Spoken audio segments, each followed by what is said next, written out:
पैसा खत्म, I love you खत्म, सुंदरता खत्म, आई लव यू खत्म।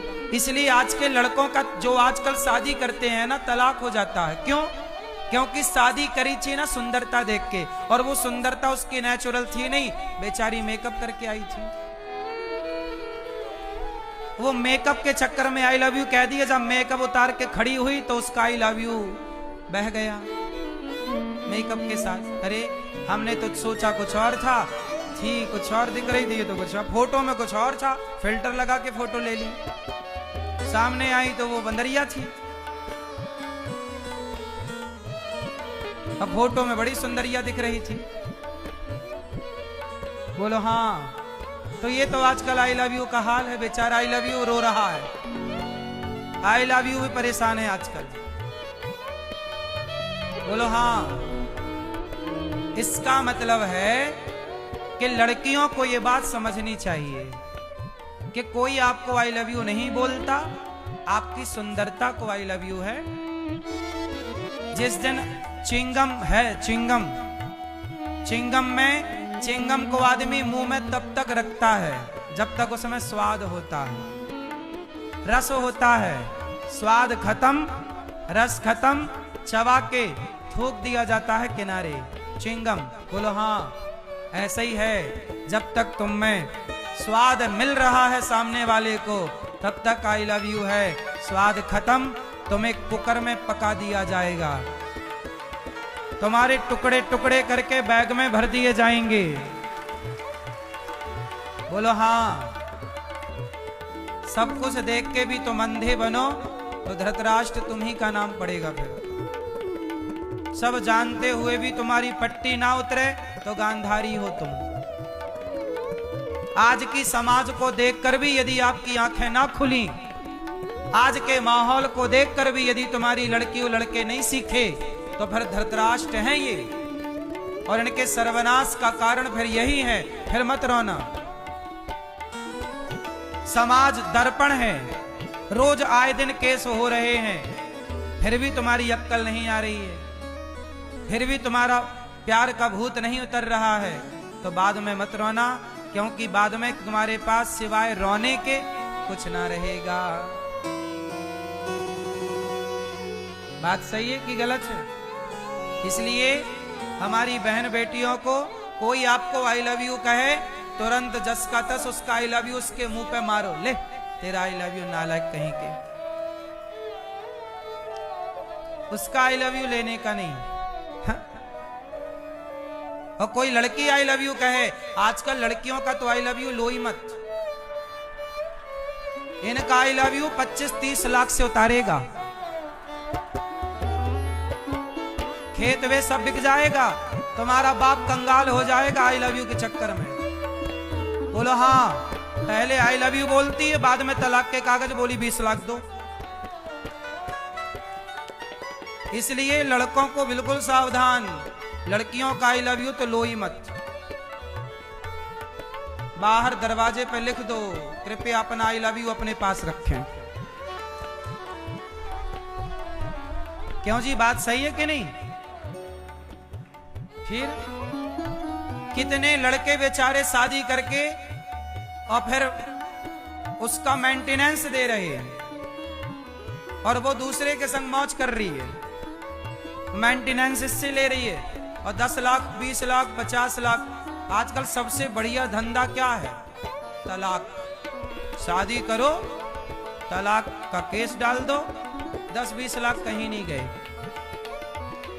इतना दहेज देती नहीं है लड़कियां जितना मांग लेती हैं। सही है कि नहीं? एक जमाना था जहां दहेज लिया जाता था, अब तो लड़के वापस कर करके परेशान है। क्यों जी, बात सही है कि नहीं? शादी करके कंगाल हो गए कई। बोलो हाँ। जमीन जायदाद तो बिक गई शादी के बाद, और ये तुम्हारे साथ भी हो सकता है। ये तब तक चलेगा जब तक आप सब अपनी अपनी बेटियों को बढ़िया संस्कार नहीं देते, ये तब तक चलता रहेगा। मैंने तो धरती पे ऐसा कोई ज्ञानी इंसान नहीं देखा जिसकी 293 माताएं हो, तो वो इंसान तो नहीं हो सकता। ये तो कोई प्रभु का चमत्कार है। आपके चेहरे का तेज देखो, घुंघरू बाल देखो, ऐसा लगता है जैसे कोई कृष्ण कन्हैया आपके रूप में सेवा करने आए जनता की। हम सब भगवान के दास हैं, दास बन के ही सेवा करते हैं। हम सब भगवान के दास हैं, जैसे आप हैं ऐसी हम हैं। आप भी वृंदावन आए, आपने भी सेवा की, हम सब थोड़ा थोड़ा सेवा करते हैं ना, तो इतनी बड़ी सेवा हो जाती है। अब लोगों से तो एक माँ ही नहीं संभलती। देखो आप 2 बेटियां एक माँ को छोड़ने आ रही है, जी तो ये कलयुग नहीं है तो और क्या है। बिल्कुल। आप 293 माताओं की सेवा कर रहे हैं, चरण दबा रहे हैं, आरती कर रहे हैं, फूलों से उनका स्वागत कर रहे हैं, तो ये एक इंसान तो नहीं कर सकता। भगवान करा रहे हैं, भगवान ना स्वयं करते हैं और हमें और आपको निमित्त बना के कराते रहते हैं।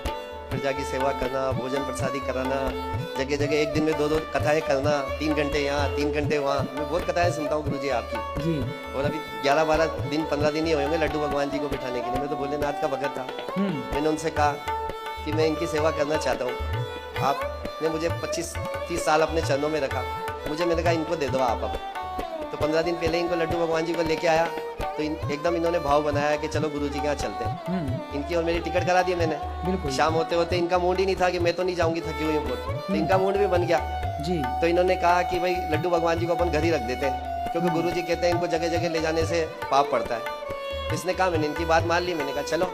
10 मिनट बाद इनकी तैयारी पूरी, सूटकेस तैयार, चलने का टाइम है खाली कार में। इन्होंने कहा मेरे तो हाथ पैर दर्द कर रहे हैं, जी घबरा रहा है, पता नहीं क्या हो रहा है, मैं नहीं जा रही, आप चले जाओ। मैंने कहा मैं भी नहीं जाऊँ तुम्हारे बगैर, क्या मन लगेगा वहाँ। फिर 10 मिनट बाद कोई लेडीज आई, उसने कहा कि अंकल जी आपको ले जा रहे हैं तो चले जाओ आप। भाई मैं लड्डू भगवान जी के लिए मना कर रही हूँ।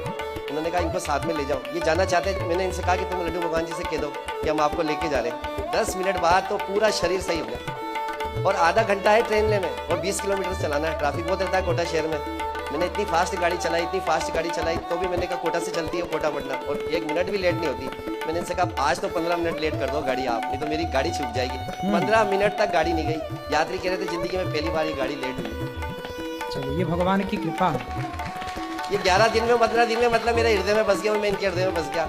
और मैंने इनसे कहा कि मैंने कहा गुरु दक्षिणा लेना चाहता हूँ मैं उनसे। मैंने भोलेनाथ को अपना गुरु बना रखा है, पार्वती मैया जी को बस सुंदर उनको बना रखा है, इतने सालों से बना रखा है मैंने उनसे कहा मुझे बोलता हुआ गुरु चाहिए।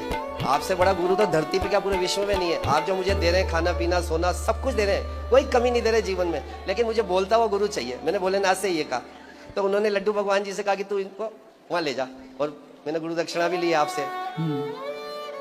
आप खुश रहिए, प्रसन्न रहिए। हाँ, आप जो सेवा करते हैं जनता की, मतलब और प्रजा को इतना मतलब हिम्मत देते हैं आप लड़ने की। किसी भी उग्रवादी हो, कोई असामाजिक तत्व है, उनके लिए जनता को जागृत करते हो आप खूब। मैंने देखा है आपको जी। और ये हिंदू लोग फिर भी मतलब जागृत नहीं हो पाते। आप कोशिश करते हो, लेकिन एक दिन जरूर ये सारे हिंदू जागृत होंगे, जागेंगे। और जाग गया है, फिर भी सनातन जागा है। हिंदुओं को देखो, कोई भी मोमडन एक उंगली भी टच नहीं कर सकता आज के जमाने में। हिंदू इतना जागृत हो चुका है। मतलब अगर जो कोई हिंदू किसी मुसलमान के हाथ से भी मरता है तो उसके मैं जानता हूँ कि उसके कर्म ही बुरे हैं। अकाल मित्रु वो मरे जो काम करे चंडाल का, काल उसका क्या बिगाड़ेगा जो भक्त हो महाकाल का। सुंदर। माँ बाप को सताएगा, बहन बेटियों को गलत निगाह से देखेगा, बहन बेटियों को सताएगा, दुष्कर्म करेगा, तो वो किसी न किसी मोमडन के हाथ से कटेगा। तो उसमें हिंदू झुकता नहीं है। हिंदू को झुकाने वाला तो पैदा ही नहीं हुआ। सही है। अंग्रेजों का राज ही चला गया, मुगलों का राज चला गया। उन्होंने सोचा था अंग्रेजों ने कभी हमारा राज चला जाएगा, मुगलों ने सोचा था हमारा राज चला जाएगा।